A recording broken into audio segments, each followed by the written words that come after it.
Peradaban Babilonia, dari hukum pertama hingga kejayaan kota legendaris. Di antara deretan peradaban kuno yang membentuk dasar dunia modern, Babilonia menempati posisi yang sangat penting. Berada di wilayah Mesopotamia, tepatnya di antara sungai Tigris dan Euphrates, Babilonia berkembang menjadi pusat kekuasaan, ilmu pengetahuan, dan budaya yang berpengaruh besar dalam sejarah manusia. Peradaban ini tidak hanya dikenal karena kejayaannya sebagai kota besar, tetapi juga karena kontribusinya dalam hukum, matematika, dan sistem sosial. Sejarah Babilonia dapat dibagi menjadi dua fase utama, Babilonia Lama dan Babilonia Baru.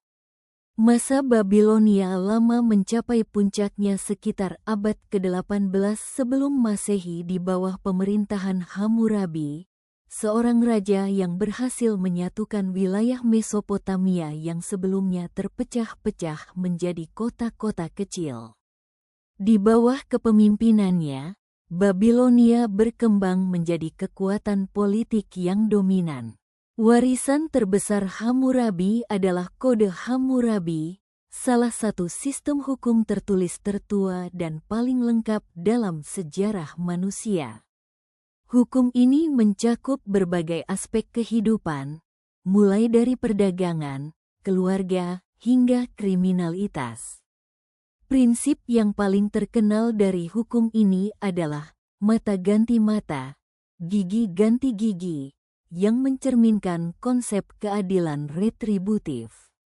Namun lebih dari itu, kode ini menunjukkan bahwa masyarakat Babilonia telah memiliki sistem hukum yang terstruktur dan menjadi dasar bagi perkembangan hukum di masa depan. Setelah masa Hammurabi, kekuatan Babilonia sempat melemah dan wilayahnya mengalami pergantian kekuasaan. Namun pada abad ke-7 sebelum Masehi, Babilonia kembali bangkit dalam bentuk Kekaisaran Babilonia Baru. Kebangkitan ini dipimpin oleh Raja Besar Nebukadnezar II, yang membawa Babilonia ke puncak kejayaannya. Di bawah Nebukadnezar II, kota Babylon menjadi salah satu kota paling megah di dunia kuno. Tembok kota yang besar dan kokoh melindungi pusat peradaban yang dipenuhi istana, kuil, dan taman. Salah satu simbol kejayaan ini adalah legenda Taman Gantung Babilonia, yang sering disebut sebagai salah satu dari 7 keajaiban dunia kuno. Meskipun keberadaannya masih diperdebatkan, kisah tentang taman ini mencerminkan kemajuan arsitektur dan teknik Babilonia. Selain keindahan kota, Babilonia juga dikenal sebagai pusat ilmu pengetahuan. Dalam bidang matematika, bangsa Babilonia mengembangkan sistem angka berbasis 60, yang hingga kini masih digunakan dalam pengukuran waktu dan sudut. Dalam astronomi, mereka mampu mengamati pergerakan bintang dan planet dengan cukup akurat, serta menciptakan kalender yang membantu kegiatan pertanian dan keagamaan. Babilonia juga memiliki sistem ekonomi yang berkembang dengan baik.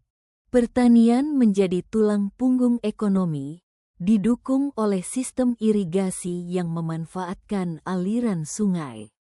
Selain itu, perdagangan berkembang pesat karena letaknya yang strategis di jalur perdagangan antara Asia dan Timur Tengah. Kota Babylon menjadi pusat pertukaran barang, ide, dan budaya dari berbagai wilayah. Namun seperti banyak peradaban besar lainnya, Babilonia tidak mampu mempertahankan kejayaannya selamanya. Pada tahun 539 sebelum Masehi, Babilonia ditaklukkan oleh Kekaisaran Persia Achaemenid di bawah pimpinan Cyrus the Great. Penaklukan ini menandai berakhirnya kekuasaan politik Babilonia, meskipun kota dan budayanya tetap menjadi bagian penting dalam struktur kekaisaran Persia. Meskipun runtuh sebagai kekuatan politik, warisan Babilonia tetap hidup dan berpengaruh besar dalam perkembangan peradaban manusia. Sistem hukum, ilmu pengetahuan, dan organisasi sosial yang mereka bangun menjadi fondasi bagi banyak peradaban setelahnya, termasuk Yunani dan Romawi. Peradaban Babilonia adalah bukti bahwa jauh sebelum dunia modern terbentuk, manusia telah mampu menciptakan sistem kehidupan yang kompleks, terorganisasi, dan beradab. Dari hukum tertulis hingga kota megah, Babilonia bukan sekadar bagian dari sejarah kuno, melainkan salah satu pilar utama yang membentuk wajah peradaban dunia hingga hari ini.